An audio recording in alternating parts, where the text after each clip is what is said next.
Donte West, my boy, he pulled up, huh? I ain't gonna lie, that man came up with the real life Meek Mill prison reform tactics, bruh. I feel like you keep saying Meek Mill, but Meek and him aren't on the same They tactics. not. I'm just saying, like, they got the same agenda. They pushing a good agenda is what I'm saying. No, they are, and I ain't gonna lie, Donte came through and educated us on his testimony. It was fucking amazing to hear it, bro, what he's been through in life and to see him still smiling, white teeth shining. Facts. You feel me? Like, Facts. it's great to see, bro. 209 link up, we in LA. I hope you guys enjoyed this one. This one was great, for real, for real. Sit back and relax and enjoy the show, y'all. On my money.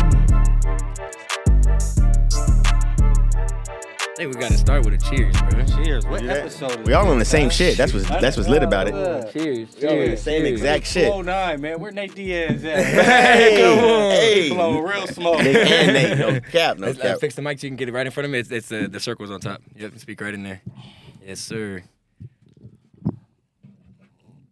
Let's go, Let's man. go. Let's fucking get it. That's Ciroc good, too. It is not bad. Shout out not Diddy. Bad. I Shout out fucking like Diddy. it. Shout out Corey Jacobs, man. That guy's a legend. You know what I mean? So Who is Corey Jacobs? Corey Jacobs, man, is a guy that, got off on a life sentence. Now he's free. He's pretty much was Diddy's best friend. Now he's senior advisor for the Coleman Enterprise, man. So great dude, humble dude. Every time I see him, he got that Winergy. Shout out to Winergy, man, because he be turning that shit up for real. Oh, bro, I ain't gonna lie. That's gonna be fun as fuck, bro. Donte has been doing public speaking. He's been hopping on camera, doing a lot of shit, bro. And like, I already know the ism's coming. Man, no, it's just Need it. good. Just getting out there, shedding the word, man, and getting these people. I mean, these stories are incredible. How does it feel being a walking testimony? Oh, man, God is good. It's a blessing. It's real. I was sitting in prison on my bunk, man. I seen a bird fly on my window, man. And I was like, man, God, if that's you, I'm going to go home, man. And there you go. He landed on the windowsill, and I was like, man, I'm a believer. Let's get to work. Got to go get what you pray for. You feel me? Wow. Yeah. Not for real. For the ones that don't know, I said we got to just start off the episode by saying this damn near the voice of the streets right now. You know what I'm saying? You're damn near the voice of the streets. Donte West is in the motherfucking building. Let's say a little round of applause. You know what I'm saying? Y'all know the vibes. Come Y'all know the on. vibes. Hell If you got yeah. a drink, go ahead and sip it. If you got something to spark, go ahead and spark, because we finna Spark get it into this up. shit right Yeah, now. right there, baby. Yeah.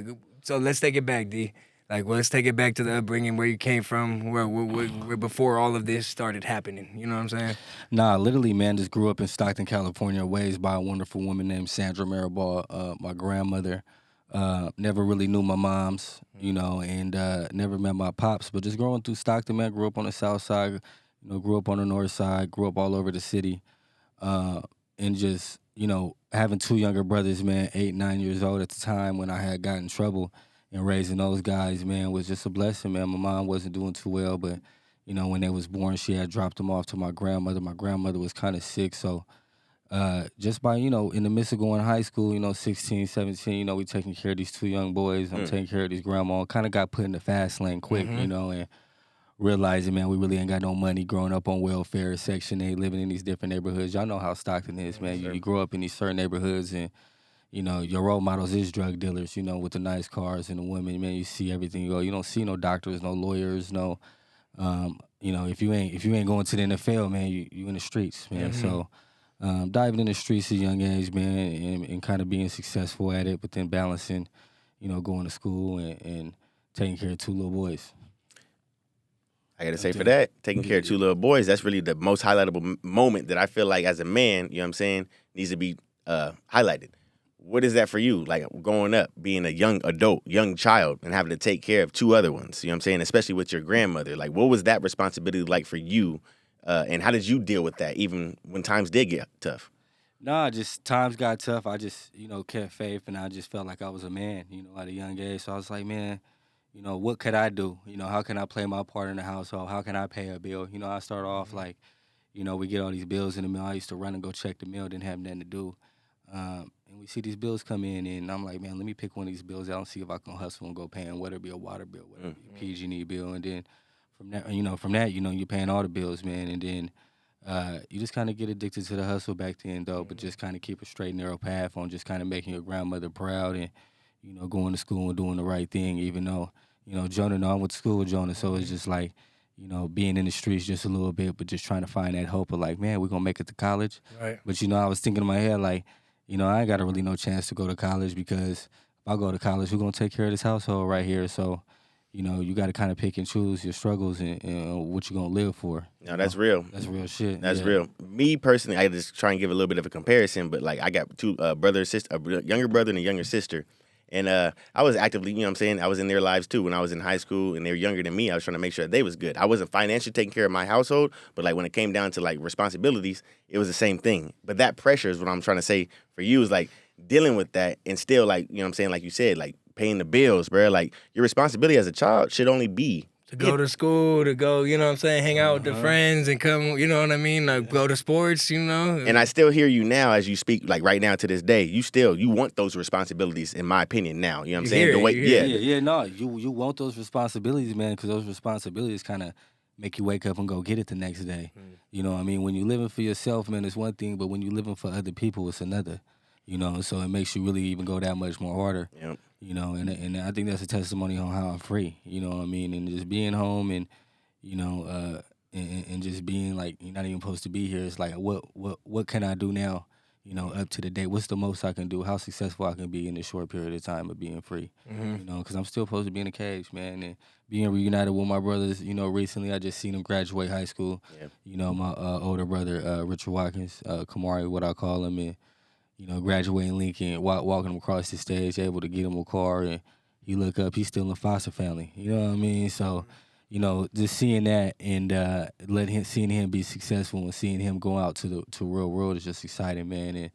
And great kid, man, straight A kid. What are those conversations like with him now? Like, being that you guys have both been through some shit, you know, like I'm sure he saw you when you were trying to get it when he was a young age. So, like, being that he's seeing some type of success and seeing that, hey, life is, you see the light at the end of the tunnel. So, like, what are those conversations like with you and him now? No, man, the conversations is good, man. Both my brothers are so mature. You know, they was raised, they live with a wonderful woman named Pamela Black, which is, you know, Stockton rapper EBK J-Bo's grandmother. Okay. You know what I mean? Shout out. So, yeah, shout out to him, man, free him, and it's just a blessing, man. You know, with that being said, man, they got to see a lot of different things. You know, still able to be living in the culture, man. Have that street smarts as well, but also, you know, able to stick to school and stick to sports, man, and stay in their own lane on how they gonna be good, man. They still got some grit to them, man. So it's just a blessing, man, just to see them boys raised up well by a wonderful household. You know, a wonderful woman that, you know, raised, you know, fantastic family members already in Stockton, man. And just to see him walk across that straight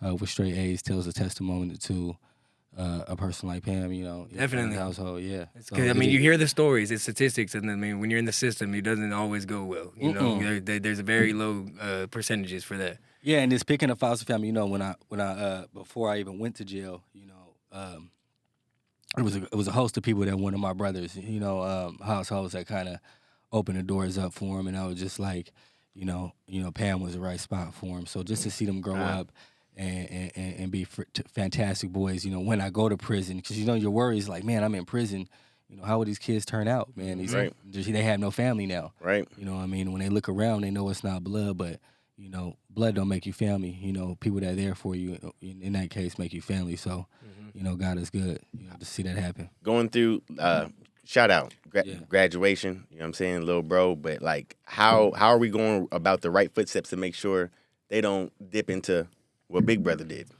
No, yeah, just, you know, I think, you know, what's good about them, they got their own personality. You know, they're very strong-minded, they're their own person. So, you know, what I'm doing now is just super great. You know, if you look at cannabis now, it's an essential business. It isn't what it was a long time ago. Yeah, I got caught in a different state, but if they wanted to go in cannabis, you know, I encourage it. You know, whatever they want to do, I encourage it. You know, he filled out his college application. He wants to do theater, man. He wants to do some acting, man. So, that's so dope, bro. Yeah, that's dope, Yeah, man. That's dope. Yeah, LA's the spot, so you might try to sneak down here. So, you know, maybe I'll support him Post on up that. with Big Brother. Big Brother, can I stay the night, man? You know what I'm saying? I'm gonna send him to Jonah House. Yeah, come fuck with me. Yeah, come fuck with me. It's good. It's good. Yeah, man. You know, but we'll try, man. And my younger brother, he want to go play football. Real talented athlete. Working on him and trying to get him some scholarships out there. I think he got a chance to play at the next level. So just seeing them boys thrive, man, in the midst of adversity is great. That's good. That's really good. Not gonna lie. Crazy. Can we take it back though? Okay, so leading up to this case now, or when that shit happened, how long ago is that now? Yeah, no. The case, you know, just to fast forward a little bit, you know, the case, you know, to kick it off was, you know, 2017. You know, it's kind of when I got sentenced, and ironically, you know, we're just talking about my little brothers, but 4 years out of high school, you went to jail. yeah, straight, yeah, Just to pretty get- much, yeah. 4 years out of high school, went to jail, man. I was 22 at the time when kind of when I went to jail, and it's just crazy, crazy just seeing all that stuff going on, and I was just talking about my brothers. He got sentenced May 22nd of 2017. That was my youngest brother's birthday. Mm. You know what I mean? So, but just to take it back just all the way a little bit, man, just kind of going through Kansas, I know John know my co-defendants real well. And, we just kind of taking a trip down to Kansas, man. You just see these cops are just, pretty much racist. You know what I mean? You kind of see, like, you go down here, you go through Denver all the way into Kansas, and you see these troopers, man, on this freeway, kind of just, like, following cars, looking at license plates, kind of getting a feel for who's coming in their state. And, they good at what they do. Yeah. You know what I mean? Say And, that. yeah, they is. It's the Bible Belt, and you look at a place like Missouri, they incarcerate people all the time. And just kind of going in there with two different cars, man, and eventually, going down the interstate and get pulled over. Was this, I don't want to dig too deep, but is this multiple times you've already experienced this? Is one of your first times going out there type shit to Missouri? Being from California, y'all know it too well. We from Stockton, we diverse. Facts. We diverse. So, Facts. it doesn't matter if you're Chinese, yellow, green, yellow, you know what I mean? Right. I'm acceptance to all. We accept it to all. Yeah. We diverse. And when you go into a place like, Kansas or Missouri, Right.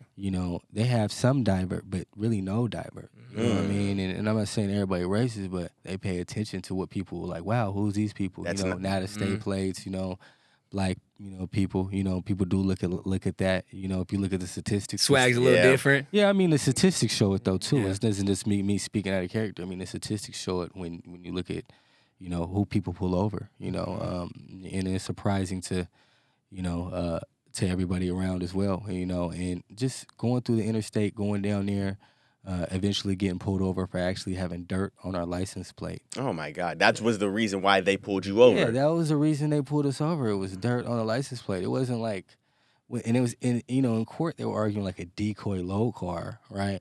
And when you think of a decoy low car, you kind of think like Smokey and the Bandit. Yeah.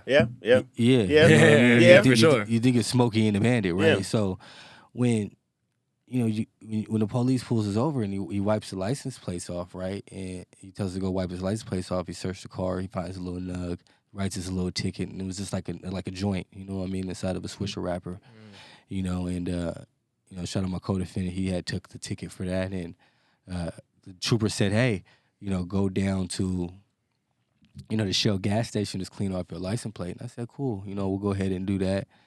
I look up. And you see the troopers in these plain suits, in Tahoe, like just staring at us. Right? At the Shell gas station. But on the top of the freeway. So like, we're at the Shell gas station. When you look up, we're on the top of the freeway. Just imagine, a trooper just kind of staring down on you. Understood. Yeah. Understood. Yeah, real crazy, man. So it just, you seen him and you're like, man, what's going on, man? He just pulled us over. He's still on us, We're like, man, we ain't thinking too much of it. We didn't have nothing. We got the ticket. We just cleaned our license plates. We had told the officer where we was going. Yep. Shot down by K-State University and was visiting my boy. I thought it was my boy, and he had waved us in, coming by the university. Just like, hey, man, come stop and rest over here. And by that time, Reek and all them people came through, and 20 minutes later, and when they had came in, we had left out. And when we had left out, me and my co-D, we was looking like, man, who's that behind the bush, man? You see this old guy behind the bush? We was just like, whatever, man, let's just go. His water was off. He was going to take a shower. So let's just go to the Holiday Inn or something right here by the school. So we was like, man, we're going to walk over to the Holiday Inn. And we glanced back, man, and the guy jogged up to us, man, like, you're detained. What? Crazy, man, crazy. We were just like, it was mind-boggling. Like, we detained for what? Yeah. Like, we just got pulled over. Right. For dirt on our license plate. We was just detained. Right? Nah. So, yeah. Nah, that's that what is that Midwestern tactic? Because you can't just get away with that shit in California. Motherfuckers ain't having that shit fly, bro. Is that where Missouri's at? The Midwest? Yeah, this was in Kansas, though. Kansas? Okay. I'm sorry, yeah. But at this particular time, it was in Kansas. Okay. You know what I mean? And, yeah.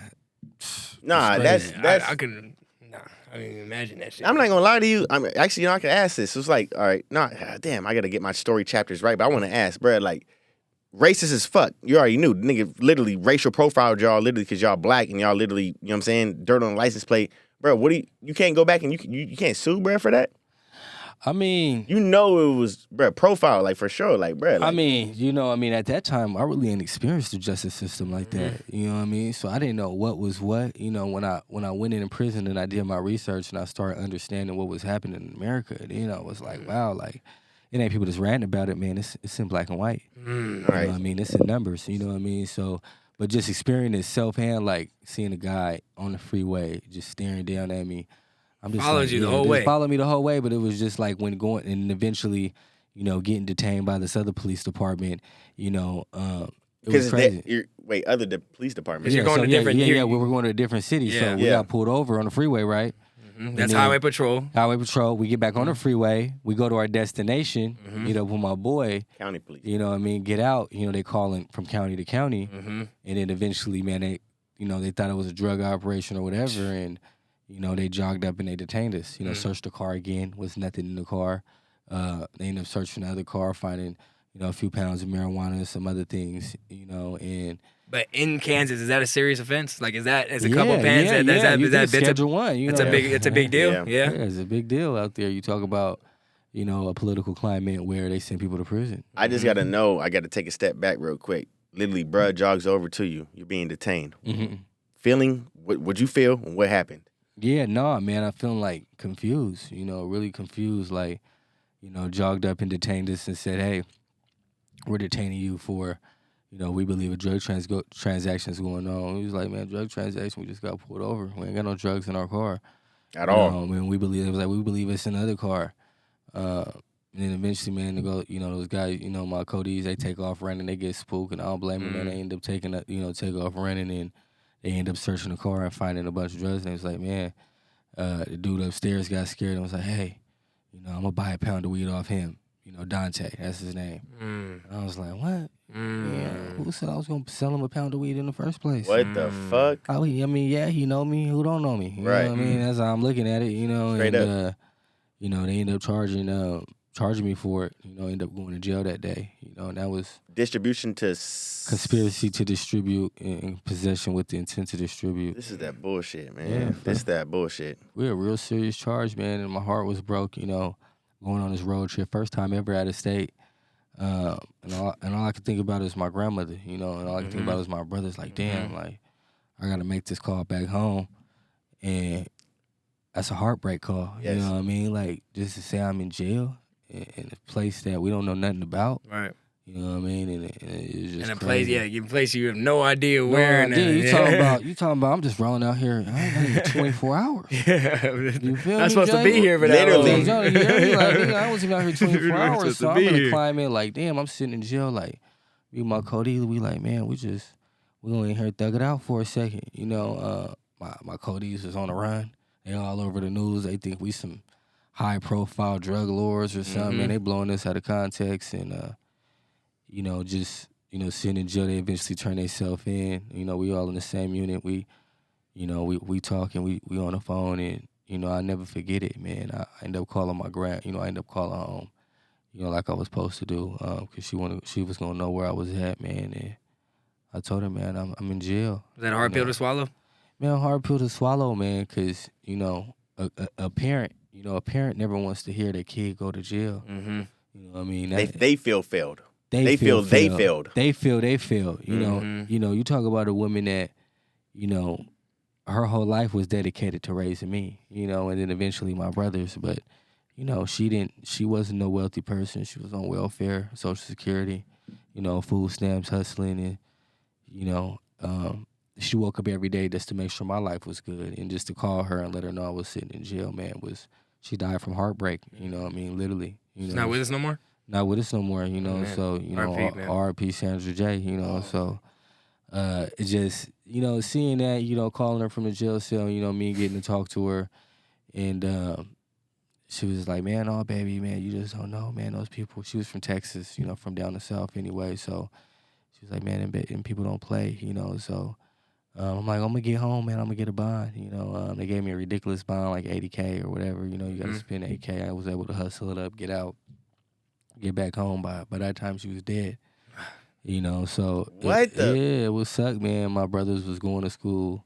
Kind of just thugging it out, getting up, getting dressed, taking showers. I have my homeboy, my homegirl living up in there, and so that's what caused bros to Wow. go into the system. Is her passing away?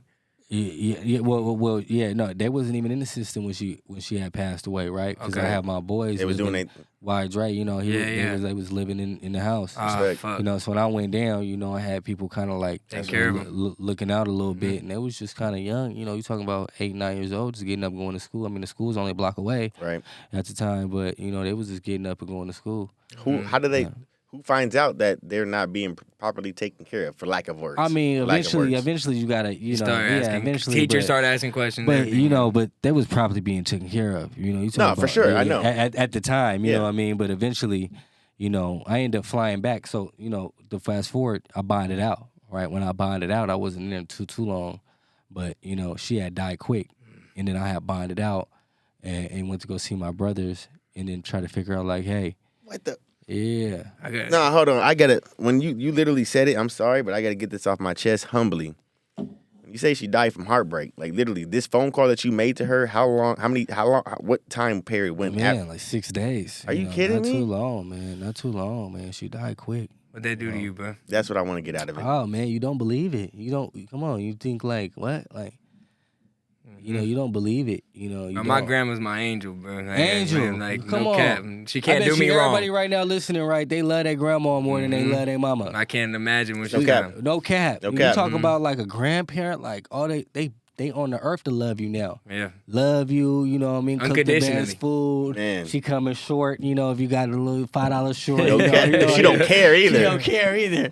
Well, Baba don't want to give it to you. You know how grandma rock I take all quarters. My grandma come through. She don't care. Grandma gonna come through. Yep. So man, it's hard. When Damn. when we all serious, man, it's hard, man. So losing my grandmother did something to me, and just being with her.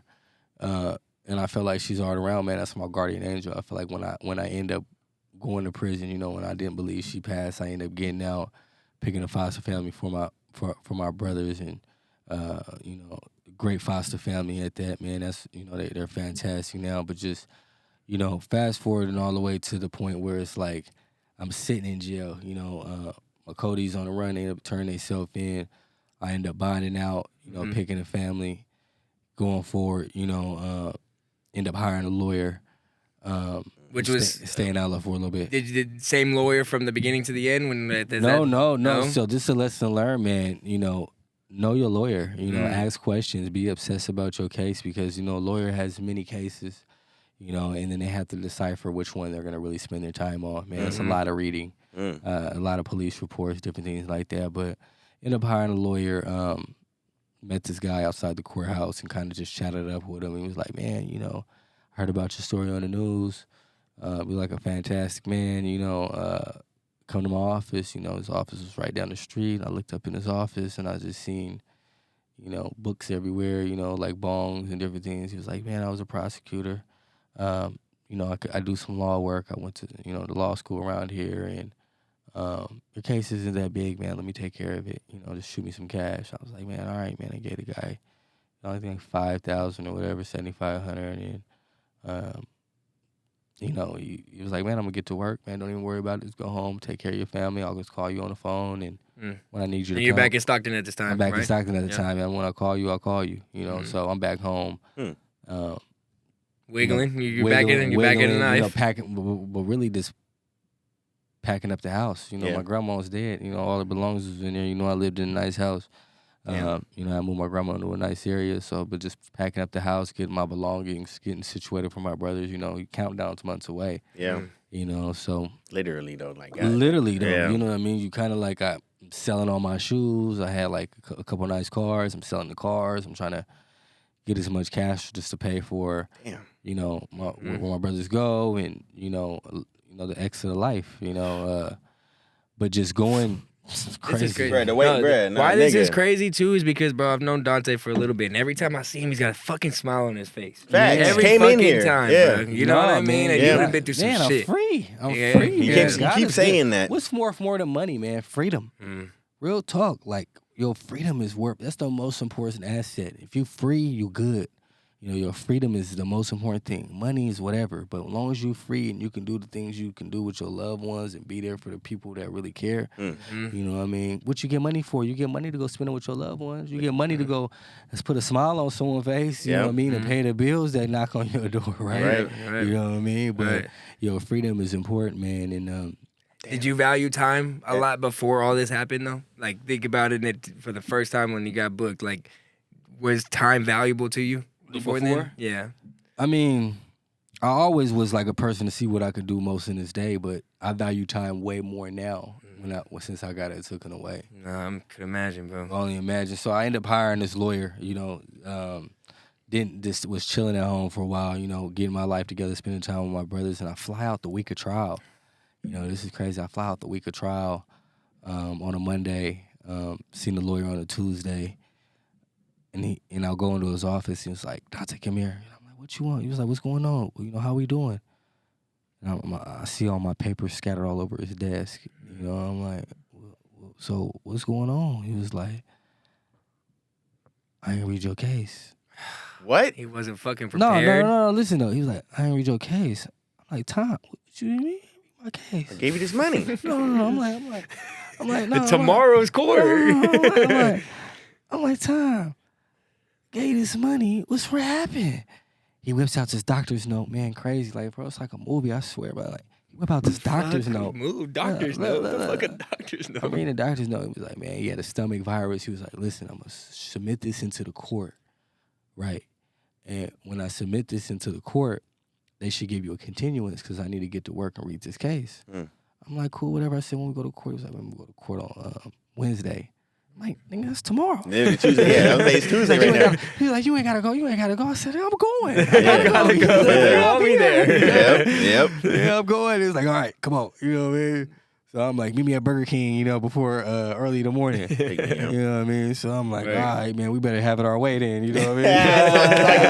That's my nigga. That's my nigga. No, Yes, sir. but, you know, we ended up meeting at Burger King, chopping it up. We go up in the courtroom, and the judge, you know, he files a bunch of these motions, man, and none of the motions really had no merit. Merit's like, Yeah, what is that? no substance. You know what I mean? Like, he just files these motions. So he's like, man, you didn't give a chance for the DA to read any of these motions or anything like this. Like, you know, and then you got this motion to continue over a stomach virus. It was like, how long you had this case?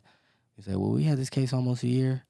We had this case almost a year. Why you didn't read it when you first got it? You know, you're going to trial tomorrow. I sat back like, damn. Yeah. They gave him no slack. I'm like, this judge is Give going him- to send me to trial Type shit. with no preparation? Man. And it's a first offense. So Let's make that but clear. at this point, all my co-defendants had took pleas. So, you know, Already. that's one. You know, Rick, you know, Perk, you know, all them people, all the gang, you know, they had took pleas. It was like, man, we ain't fuck with them people. Like, nigga, we gonna take our time and go. You know. And I'm like, man, fuck that. Now I'm going to the box. Right. You know, I'm Going judged all the by way out. 12. Like, I'm gonna go all the way. My grandma just died. Like, You got nothing to lose. taking it there. You know what I mean? I All the understand way. it. I understand it. I feel like it ain't nothing there. You know what I mean? And, Right. and my offer was only 8 years. You know what I mean? And what deal was that? You know, 8 years is crazy. Nigga, yeah, it's not a long. deal. Nigga, that's yeah. What It's the not fuck? a fucking deal. Yeah, Yeah. right, So it was a right. decade. A deal. Yeah. That's 8 not a deal. years? 8 years, bro. And lost my granny too. So Yeah. I was just like, man, let's just go. So Yeah. we ended up going, man. We went to trial. You know, it's the time I fight some pills and some weed at the time. You know, that was in the car and really just pulled my, you know, it was boring, you know, kind of boring a little bit. They was like, put these glasses on, put this suit on, wear this certain type of persona. You know, day one of the trial, man, the guy didn't read the case, so you only can imagine how the trial went. I Man. can't imagine. Right. Man. You know, recess had came in and, man, literally like a movie. Like, you know, we go to the bathroom, man, and, you know, I grab him by the shoulder kind of firm, and I said, man, if you don't beat shit else, man, beat them pills. You know what I mean? Some pills in the car. I'm like, man, I can live with the weed. Just beat the pills. Like, dude don't stand right now. Like, the state's witness. Mm-hmm. Remember, dude, I was at the house. He turned to state witness. You know what I mean? At trial, he was like, man, state witness ain't talking about no pill. Well, no. I mean, I ain't buying nothing. He like, I ain't buying no pill. I said, man, get that thrown out right now. Mm-hmm. You know, he fixed his tie and went in there and went to work. You know? That's what He the fixed fuck- it finally. But if you Fuck, didn't man. put your hand on that nigga's shoulder, Man, because I Fuck. mean, he ain't the one that's gonna go eat the food. you feel me? You feel me? Right. But Real niggas need to talk. hear this perspective though. People need to hear this because anybody that's going through this, you know, they gotta understand. Like, you gotta have that type of energy with it. You know what I mean? You gotta Like, care more. You gotta care more about it. When you show somebody you care more about your freedom than they are fighting for it, man, it turns a battery up into somebody. Yes, you know sir. what I mean? Yes, Especially sir. when you kind of mirage of cases, or you know, It gets lost. you don't want to be talked at dinner time like I did what I can. Yeah. You know what I mean? Yeah. Real Say th- talk. Say that. That's Say the that. best way to say it For right real. there. So, man, I grabbed him by the shoulder, man, and we told him, man, he went in there and ended up getting the pill. You know, we ended up getting found not guilty of the pills. You know what I Okay. mean? I got found guilty of selling 1 pound of marijuana. You know, the dude that I went to his house in Kansas, you know, he got on stand and testified that, you know, he was gonna buy 1 pound of marijuana from me. That's fucking That crazy. nigga. Sorry, I can't even do that. For real though, I mean, that's what he went. He went on I stand. He was can't- like, I can't. he told the jury, he was like, man, I'm gonna buy 1 pound of marijuana off Mr. West, and Yeah. yeah, I was gonna sell it, you know, smoke it, you know, and that's what it was. And I'm like, that's all a person needs. The person can just say they did something, go on stand, and they believe him, and Yeah, because it you go to didn't have jail. to be true. You go to jail. There's no other proof. It's just him, my word versus his word. Right. You know, in that particular county, that particular state. That's all You that know what I mean? mattered, That's right? all that matters, right? So, Wow. you know, end up going to jury trial, end up getting found, you know, guilty of the 1 pound of marijuana. How long is this process from the first court date to the last one of you getting sentenced? Went was that? Went to trial February 16th through the 18th of Mhm. 2021. Then Mhm. went to 2017, February 17, 18. Yeah, and Yep. then sentencing day was May 22nd, you know, 2017. You know, so just Little going on those particular days is like March, April, May. You know, Yeah. 3 months, 90 days. You got 90 days to get your shit together. You know what I mean? So I ended up hiring a new lawyer. So I ended up firing a lawyer or whatever, you know, because I felt like he should have did more. I ended up hiring a guy named Chris. Tie was too loose, bro. You gotta make that shit Yeah, tight, man. man, you gotta come with a You gotta little more get shit swagger, together, bro. man. No Yeah. cap. No, but I ended up cap. hiring this guy. His name was Chris Joseph, man. He was out of Kansas. Real fantastic lawyer too. This is when I realized, you know, the difference between lawyering. You know, a guy that's kind of just, he did what he could, but somebody that came in really prepared, trying to get somebody probation. And man, the guy had put up some statistics that was so surprising, man. 5% in the last 5 years, you know, went to prison for marijuana in the whole state. It was like really one person a year from 2012 to 2017. Wow. Yeah, and that's an important statistic for people to realize. The audience need to realize is because, you know, they were picking and choosing on who they wanted to I was send just to saying, it just prison. sounds fishy, right? One Yeah. person. Yeah. Most of these people that they took were black already. Yeah, minorities already, Yeah. right? Yeah, so they were picking in these certain counties. You got caught in this little county, they were picking and choose on who they wanted to send in prison. Whoa. You know, but you get caught in certain counties, you know, depending on who you are or depending on what county you're in, 50, 80, 60, 40, people get probation. For people that have no criminal history, you know, at that point. So Right. I had no criminal history Right, at this that is point. the Right. first offense. Right. First offense, right? So having that no criminal history, you know, played in my favor for what I had thought, Maybe right? I would And say what I you- had thought, right? Right. Yeah, but you know, end up hiring this lawyer.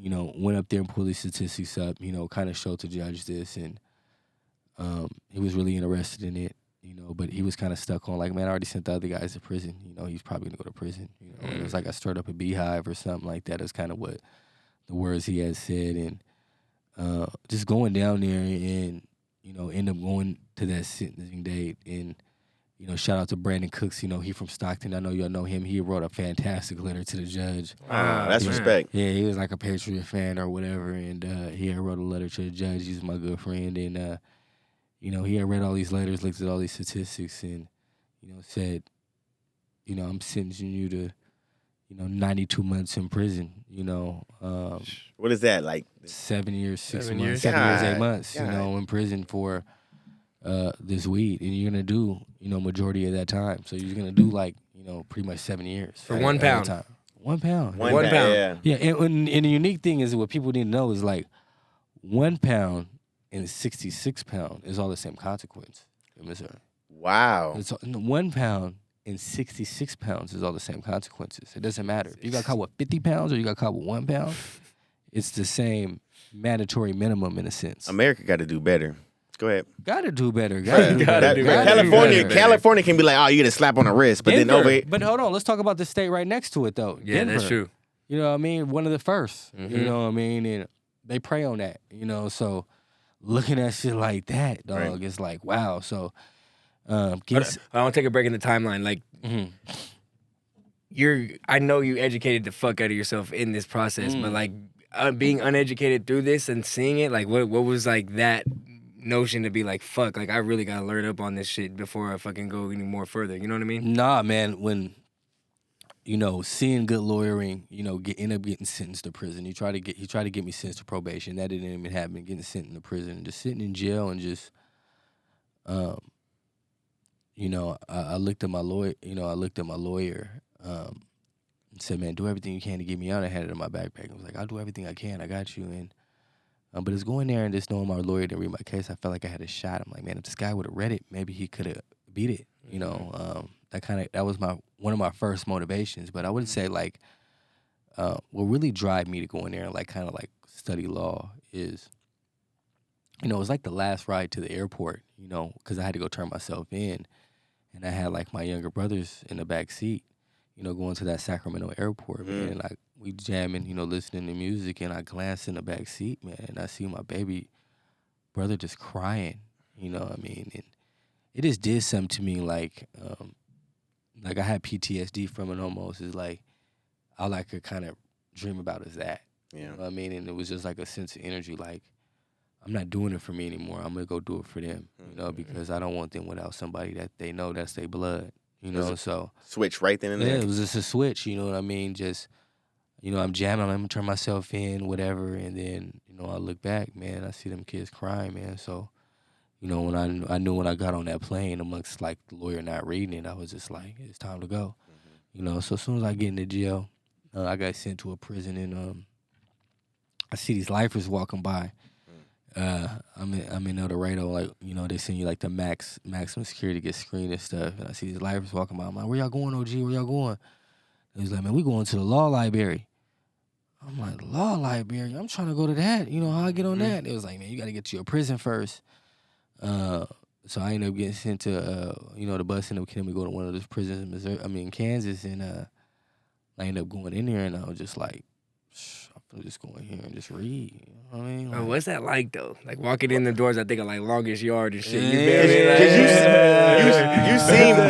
You seen movies like, when niggas go in there and they start reading, they start doing that type of shit. Yeah, niggas turn crip Muslim, everything. Man. No cap. No cap. People find their calling, they find themselves. You ain't got your phone, so you embedded in your brain. So right. But just walking in there and it's like the streets. It's like the streets. Everybody, everybody gotta hustle. Everybody, doing what they doing. Everybody getting anything you get on the streets, you can get in the joint.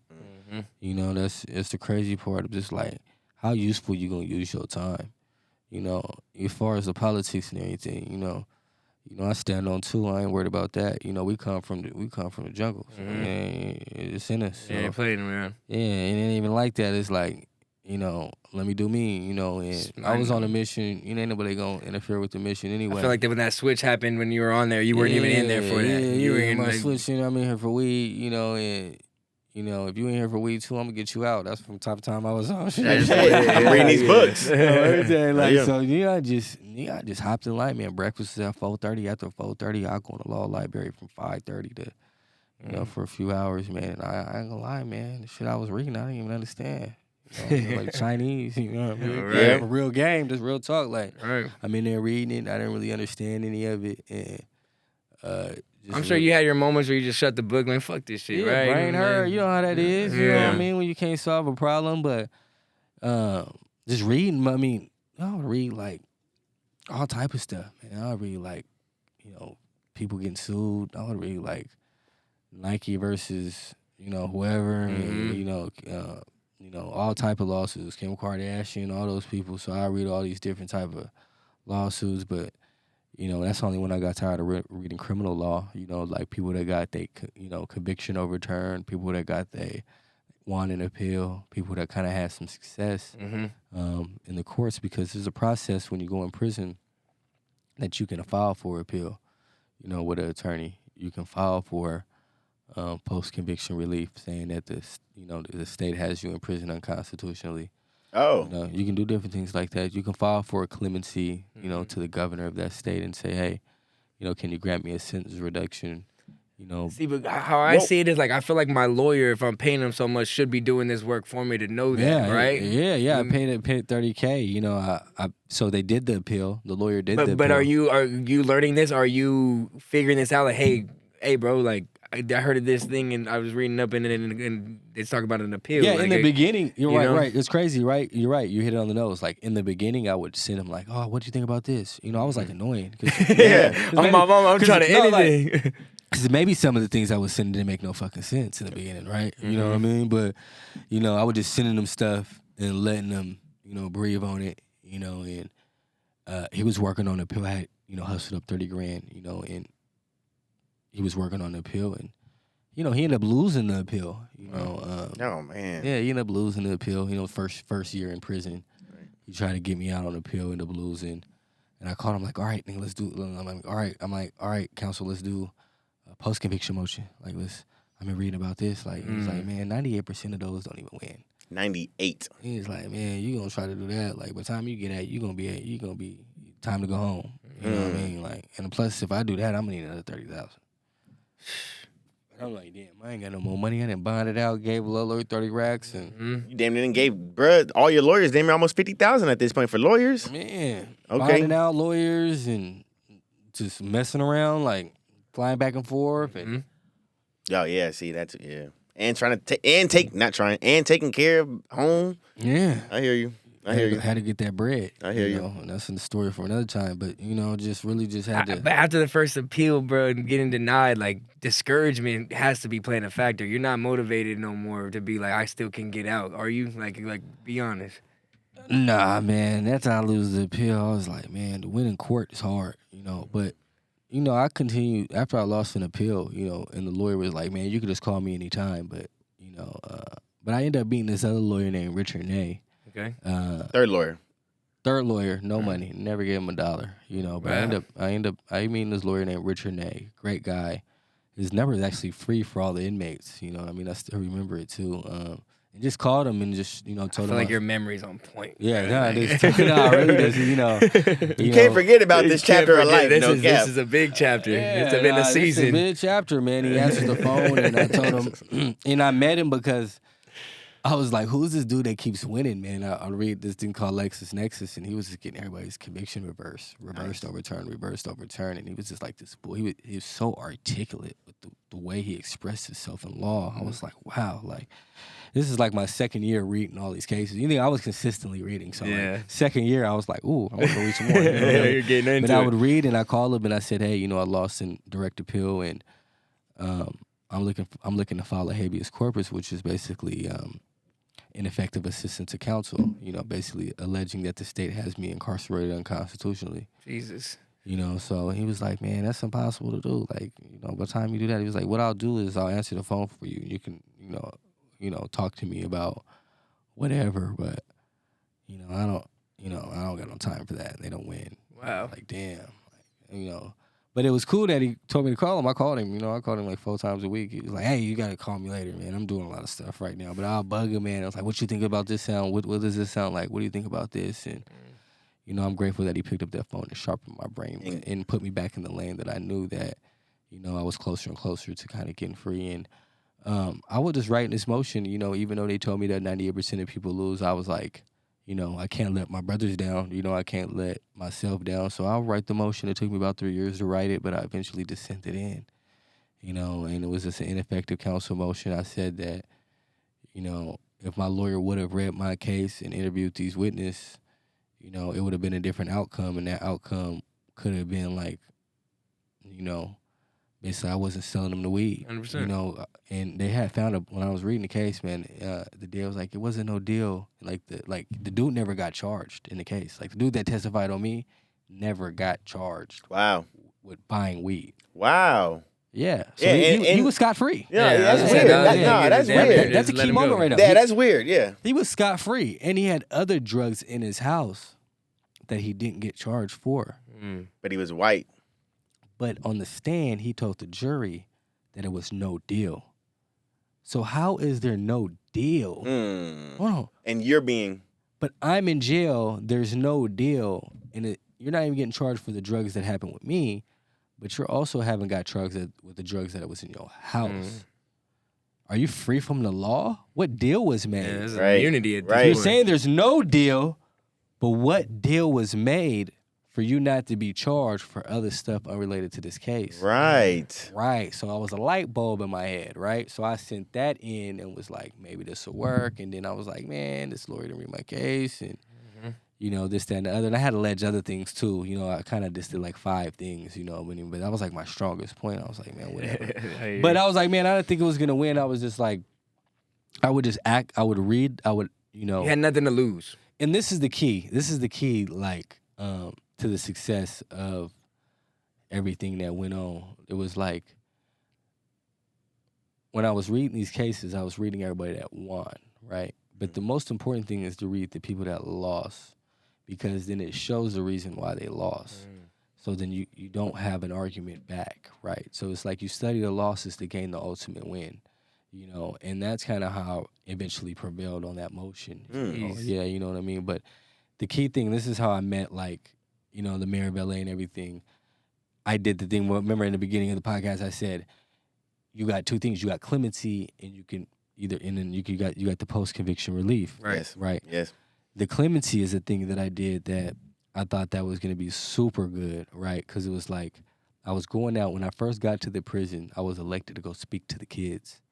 You know what I mean? So I'll go to the high schools, talk to them about, like, yeah, I got caught with weed. And I'll go to, like, the little juvenile here. I was like, yeah, I got caught with weed. And, you know, I was hanging around some guys, and, you know, who you hang around is important, you know. And they were kidding, like, oh, I had a 1/4 pound of weed. I had a 1/2 pound of weed, you know, whatever. Like, I got a diversion, you know, this, that, and the other. You know, they rich, wealthy, and, you know, and then talking to some of the kids, like, man, I lost my grandmother, you know what I mean? And usually it got so popular that it was like, you can't go to the prison no more. We're going to write you a letter. Like, the warden wrote me a letter. It was like, I support your release. Wow. But you can't go no more. You got so popular to the point where you couldn't keep doing what you... Yeah, the warden was like, yeah, you know, I'm gonna write you a letter to support your sentence reduction to the governor, but, you know, you gotta stay your ass. As a matter of fact, you gotta go to, you know, maximum security. You gotta give me Did you know what you were doing in the time would benefit you, or is it something that you're just like, I want to give back to? No, man, I was just like, let me just give back. If clemency exists, it exists with a person with a cannabis offense. There you go. Right? There we go. There we go. That's kind of how I thought about it. So I was just like, let me go out and do some good work,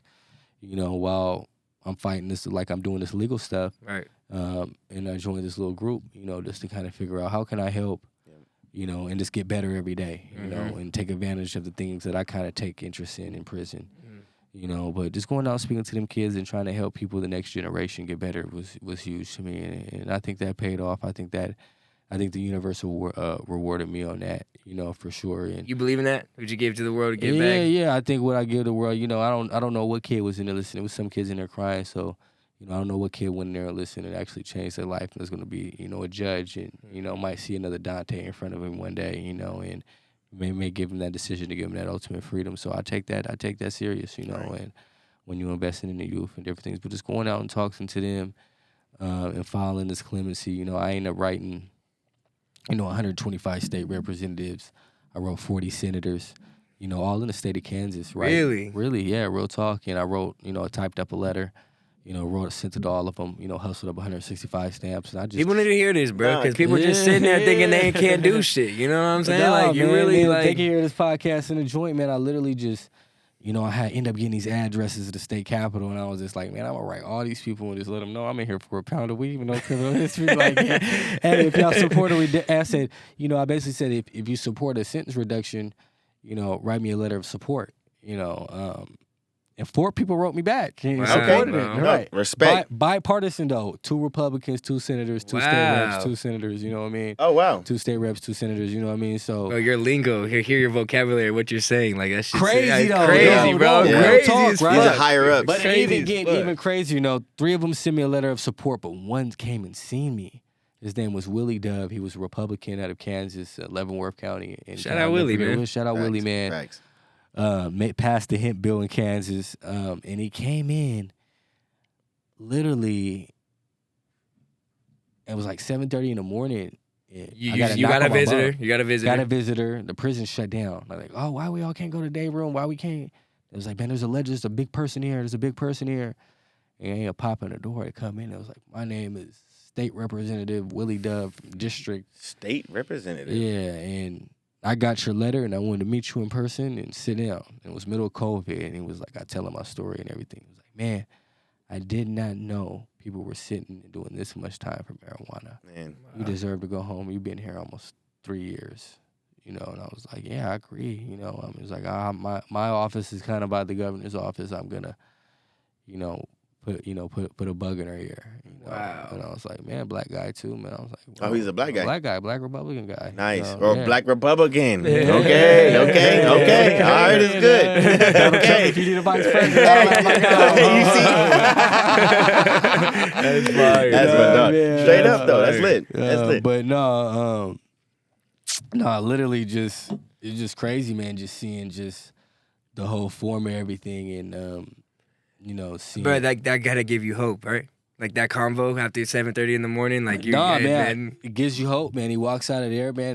The captain pulls up on me. The warden's like, "Hey, what's going on here? Like, what you talking about? Because you playing with people money now. You got these representatives pulling up, and it was just like, no, I'll just tell them my story. He seems pretty inspired, man. And I just want to go home with my brothers.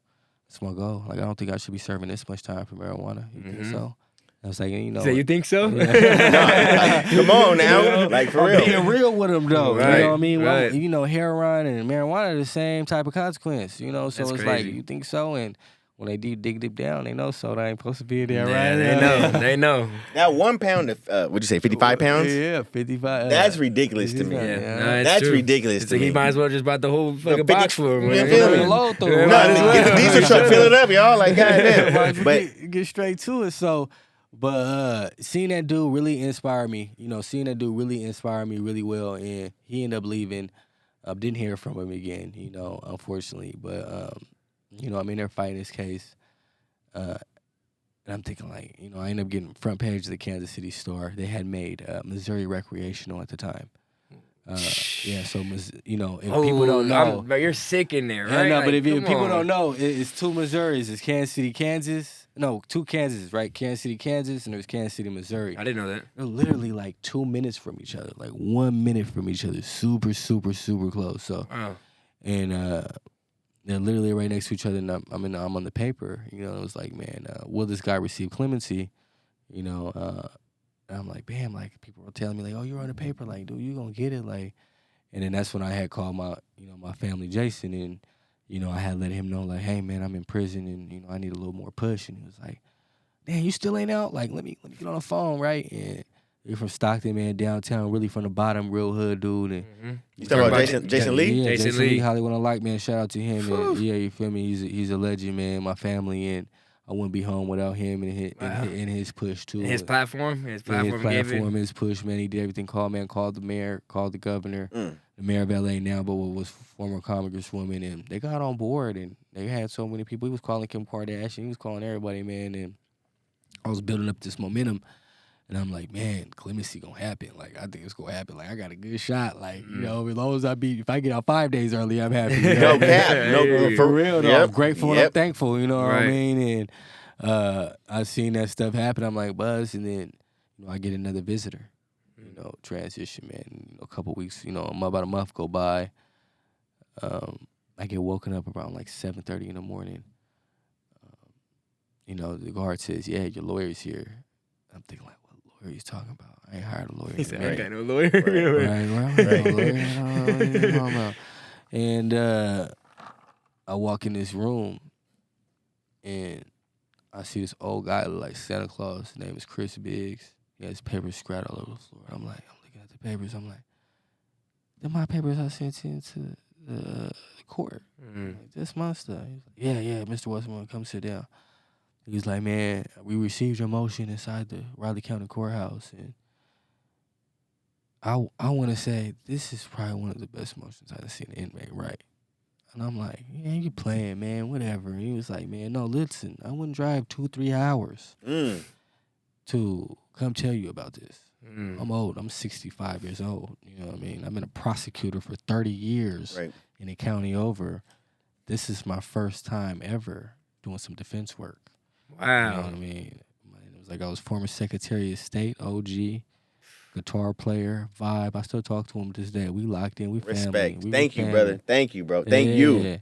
We family. He already know. Man. You know, flowers coming, law office, you know, and, you know, he come in and we chopping it up, and he spent like a couple hours with me. He was like, man, let me put my law degree on it and see how I can spin it, and we're going to work it from there, right? And I'm like, you know, I didn't think too much of it. You know what I mean? But I'm like, all right, whatever. Like, you seem like you're right. Sounds good. Sounds good. You know what I mean? I'm about good. to hit this clemency. I was like, man, if this shit don't work, let me hire you for the clemency. Yeah, little do you know. Yeah, right?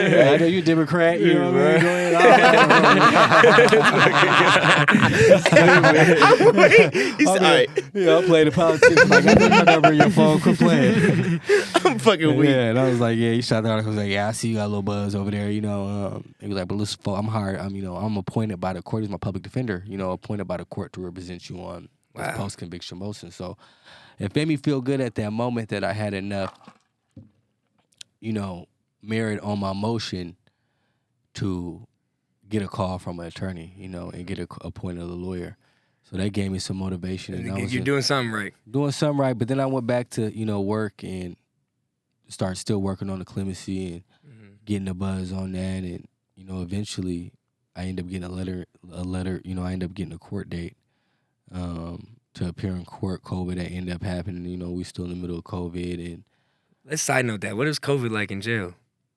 It's COVID. COVID is jail. Well, I mean, I don't I'm know. just saying. Isn't everything just like dirty in jail? You try I'm just it. saying. You go try it, my boy. Is it clean in jail? Hey, you know it ain't clean in jail. Come on now, you got you know prison is, you know, look it up on YouTube. You know, Look it up on YouTube. We'll do that another time. We'll do that another time. AI it, you know what I mean? No, right? No, but you know, prison is prison. You know, you got to make sure your area is clean. You talk about you bunking with men, serving life 60 years, and people funky, musty, and you know, different things like that. But you know, coincidentally, you know, I did some things with, you know, ABC News and different things like that. But COVID was big, you know, in Kansas in particular. Like, there was guards working on my unit and died from COVID the next day. Oh, shit. Inmates. I'm sorry. The National Guard. No, the National Guard came in and was regularly, like, you know, trying to help the inmates. People were dying. You know, COVID was like, it was a big outbreak out there. Yeah. You know what I mean? So. Are you scared for your life? Hell yeah. What the Yeah, fuck? yeah. Niggas is dying in this motherfucker, bro. You wake up, I'll be like, who's these people with all these hazmat suits on, right? Bro, imagine waking up in your neighborhood, niggas really flying off the, you know what I'm saying, dying, bro. Like, he's in his neighborhood, niggas is dying. Like, that's a trip. They not in a different state. Like, That's crazy, bro. Bro, niggas is dying. Guards too, not just inmates. The guards. Right. You know about guards. Yeah. now that's a trip. That's a trip. They telling you to go to bed and waking up dead. Right.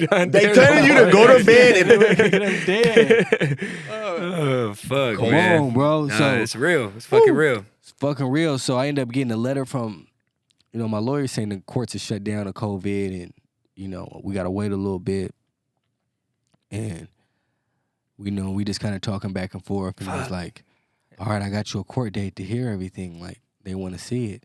I guess the person that testified on you said there was a deal. You know, he ended up telling the truth, you know, years later, right? So I'm like, cool. He was like, well, you got a court date. You know, and it kept getting moved.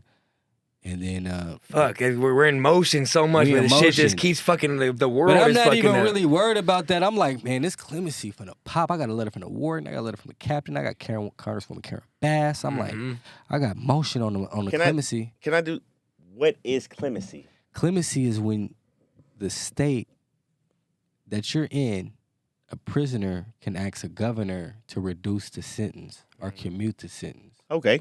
So if you're in there for a crime, the ultimate boss is the governor. So you're The basically president of you're the skipping state. the judge at that point. You're going straight to the top. Like Newsom is the California, Laura Kelly is the Kansas. Okay. You know where I'm going with it, right? Got you. Yeah, so you file for it, and you can ask, it's a long shot. People don't really grant clemency, but, if it's unusual circumstances, which I thought cannabis was, being that it was legal that close. It was illegal in Kansas, but right next door it was, Denver. legal. And they're the same. 2 minutes. They're just interacting crazy, you know what I mean? And I'm thinking, man, if I got a shot, I got a shot at this. I got some crazy support. And end up getting a court date, end up eventually getting a letter. My lawyer ended up getting a court date for me to appeal in Zoom. And then it was like, we don't want to appear in Zoom. We're just gonna reverse his conviction. Wow. He's right. What day was this? This was I received a letter in August 2022? 21? 21. Yeah, 3 years. August, right? Yeah, August. And then when October came around in the end of 21, I got let out of prison, October 15th, 2021, so. Bro, you literally did over 3 years. Yeah, I did 3 years, 8 months. Almost 4 months. years, yeah, almost 4 years. And Bro, you didn't. When Nigga, they tell you wildin', nigga. Wildin'. Hey, you wildin', nigga. Hey, hold on. I got No cap. I'm happy No you cap. home, brother. I'm happy you home, for sure. I'm happy I'm home. Yeah. And I think God is too. That's why I'm for here. sure. But just getting out, and the story don't end, just getting out. It's just the beginning. Going back Yeah, home. no, definitely. And, getting permission to fly back to see my brothers, it was just crazy. It was a surreal moment. How fast was that, bro? How fast? Like, wait, I'm out, and then wait, can I? When was You gotta that? go to court first. Once you Yeah. go to court, and then after that, I was straight on the plane, and it was just like, I never appreciated life more than anything. Getting out, looking at a tree, watching a bird fly, putting on my seatbelt, just able to do what I want to do. I was so institutionalized doing the same routine for so long that I appreciated just the little things. You know what I mean? And I meant the little things. I really meant the little things. I was just so grateful and super thankful, man, just to be free. And you talking about my out date was latest was 2025. I'm still supposed to be. I ain't even supposed to be right here talking to you. At all. For real. So you look at the whole circumstances of the situation, man. I felt like it was more for me once I got out. What are you gonna do with it? And I was still battling some struggles too, man. Like when I got out, the district attorney still wanted to take me to trial. My conviction was reversed. That was my But question. the charge still stood. Because that was my question. It was like, you're getting all this press. People don't like that sometimes, right? Like you're damn It near. helped. I know it Yeah. helped for you, but for them, it's making them kind of look bad, right? Or it's like a situation that's like, hold on, I don't want this to fucking go this route. You know what I mean? Like even for the inmates in there, like why is Donte getting all this fucking treatment? Treat you differently because they see it might work out in your leverage for what you got going on. No, You know but what I the mean? unique thing is I got out through the courts. You know what I mean? So I didn't get You out did through no the cheap government. route. Yeah, no cheap route. What I did was law. You know what I mean? That's people go to school for that. Yeah. So that's a different type of stroke on getting home. So Yeah, you gotta respect a That's a motherfucker. mouthpiece right there, That's a bro. but on with the penmanship and Yeah, with the education. with the education wise. So you gotta respect it. And everybody in there is celebrating like, man, like he's Okay. in that law library for a reason. And, you gotta remember, people in the law library fighting 60, 70 life sentence, and when they lose, they try to kill themselves because they know they're not getting home no more. Like literally People rather die, you know what I mean, than stay in that motherfucker for real. It's not cool, you know. I'm gonna say it. I can bring a lot out of this. I ain't gonna lie. What was it like being in prison? I mean, we spoke about how to get out. What was it like being in prison for you? Yeah, just being in prison. I mean, I get it. You went. What was? Well, my question is, what was it hard to transition out of that institutional like being? Like you're free now, Donte. Like was that I don't to think he wake was up ever in the in it. morning and be able Yeah, to? yeah, Like, you're right. You hit it on the nose. Like mentally, I wasn't in it. You know what I mean? Mentally, I was in a place of trying to seek freedom. Yes, sir. And praying and going to get what I pray for.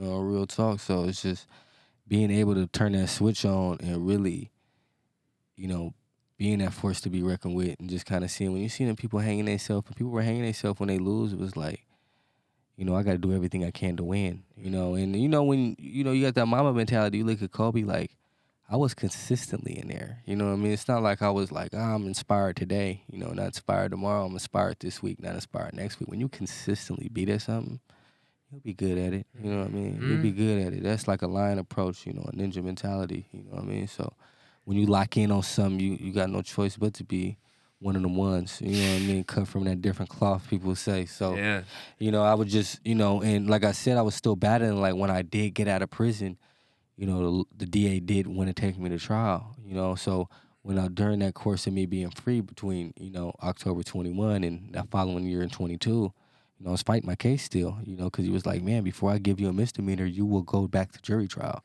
That's what the DA had told me. Fucker. Whoa. No, he was serious, but, Fucking that's who he was. In the previous 2 DAs that was on my case, one got promoted to D.C. and the other one went to go work for another law firm. You know what I mean? So I had got the county prosecutor at the time. But, I don't denounce anything the prosecutor did. I wouldn't be home without... Don't forget, I convinced the district attorney to agree to let me out. Right. So he did the right thing. Right. Because he could have fought it, and I could have still been there. But he was like, man, you're so right that before I'm wrong... I had media there too, but like I'm just gonna go ahead and just respect it. You know what I mean? And I respect him for that because I wouldn't be home if it wasn't out for that prosecutor. But he really wanted to take me to trial. He was putting up a fight for it. Yeah. And I was just like, he ended up getting me a deal called felony time served. So he's like, all the time you did, just take a felony and go about your day. And I was sitting back, and I was talking to Corvain Cooper. Corvain Cooper got pardoned by Donald Trump. You were talking to him. I was talking to him once I was free. I was talking to him once I was free. I was still fighting the case. And I was like, man, I might just take this plea deal. I don't want to lose my brothers again. I've already been gone. I'm free. I'll just get probation. And he was like, yeah, you better take it. And then, like the day before I was supposed to meet with my attorney, I thought to myself, like,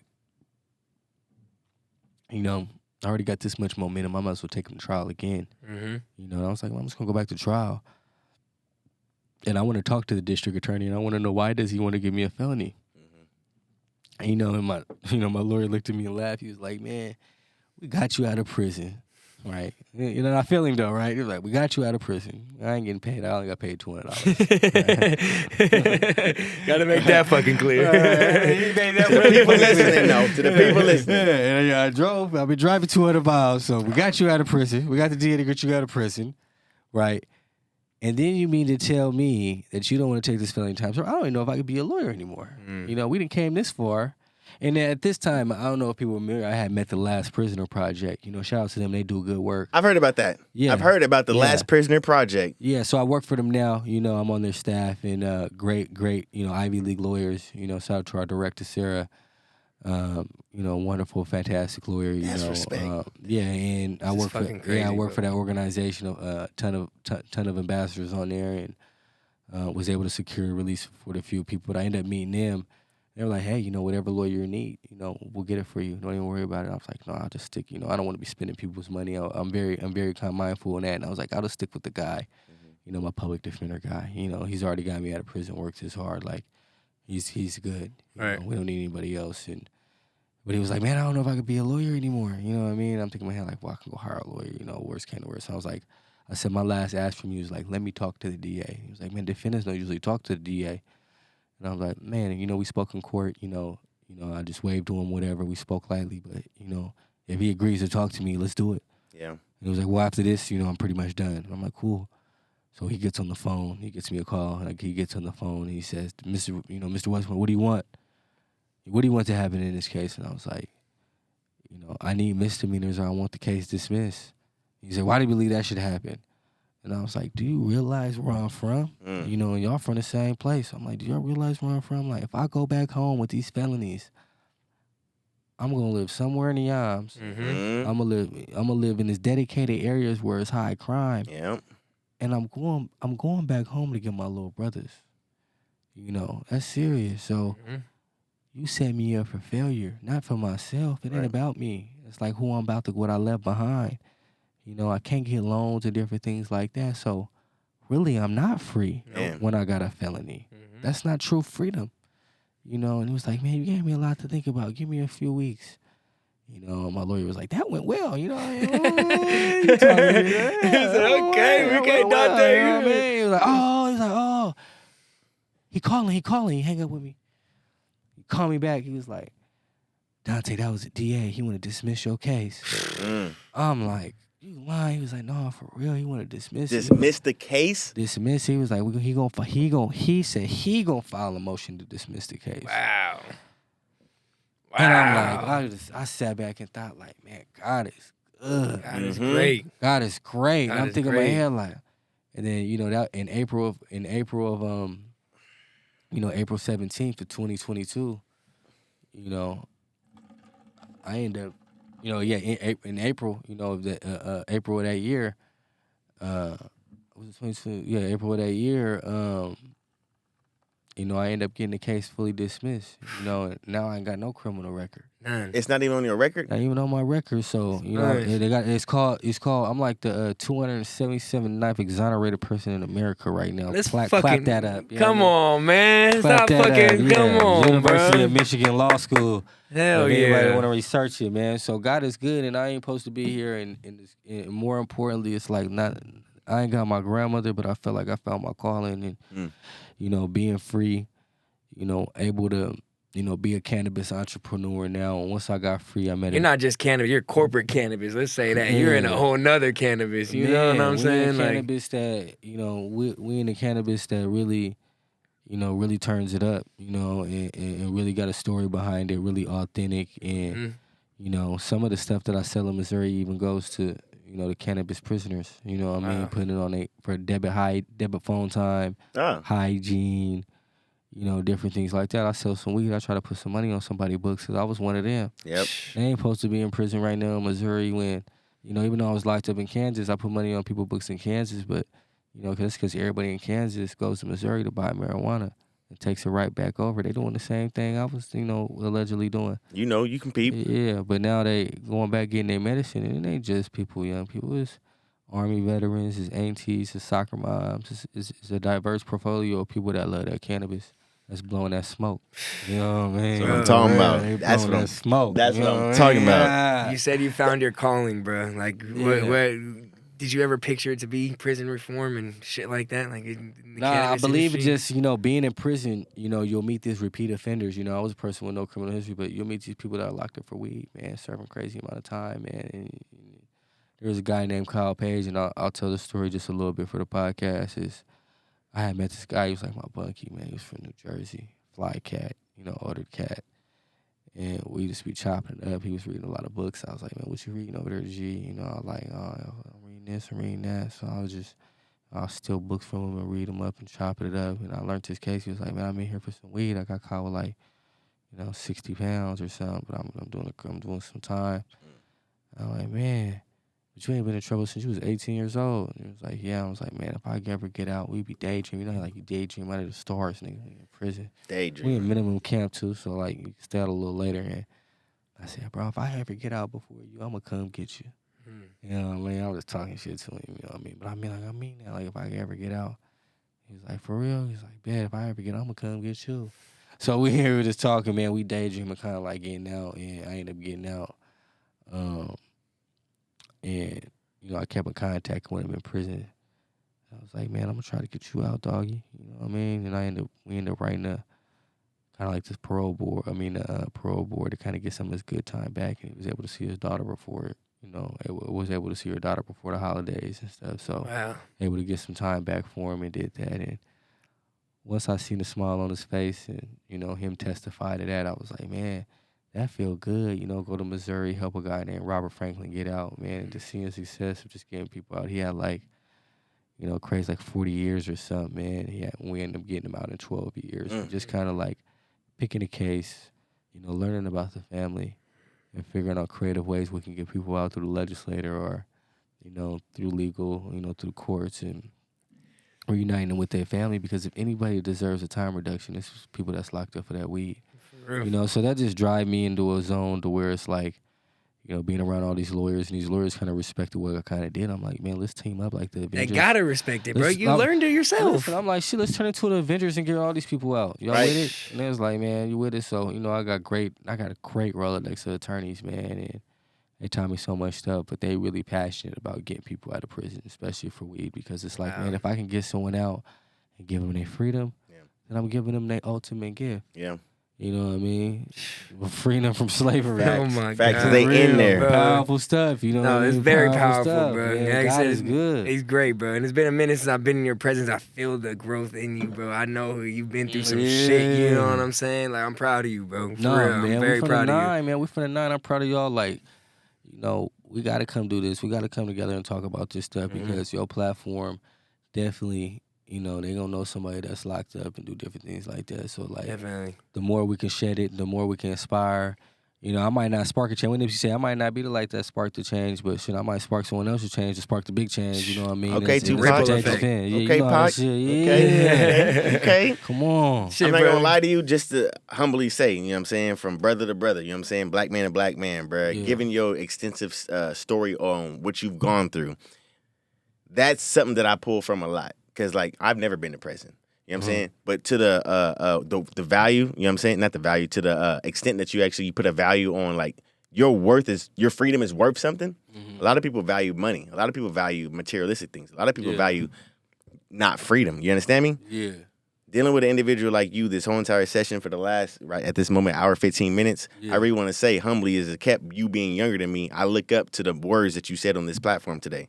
Because for me, as an adult, at going on 30 years old, some point in time this year, you said a lot of shit today that I never even heard from adults that's six, you know what I'm saying, my dad, nigga. Real shit. So I want to say to you is, like, your prison reform, for, I like to say lack of words, because Meek Mill be doing the same shit, but Meek Mill be preaching a whole different agenda. Yeah. For you, nigga, the positive agenda that you pushing with this shit, please keep doing it. Because there's going to be so many people, and I might be one of them, because I smoke hella cannabis. He blows smoke. You feel me? Smoke. Keep doing Let's your not thing. say you're one of them, though. Let's not. Nah, be I'm in Cali though. I mean, but I just want to say, bro, it helps me being an older individual. Like, you spoke something to me, 110%. So I just want to say, just keep doing what you're doing and keep being that heartfelt individual that actually cares, especially with your brothers.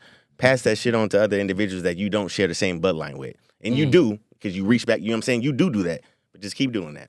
That's all I wanted to say, bro. Oh, man, appreciate you, G, for real, man. Y'all, super thankful, man, to be here with y'all, man. You're right. Like, I'm just thankful, man. I'm just God.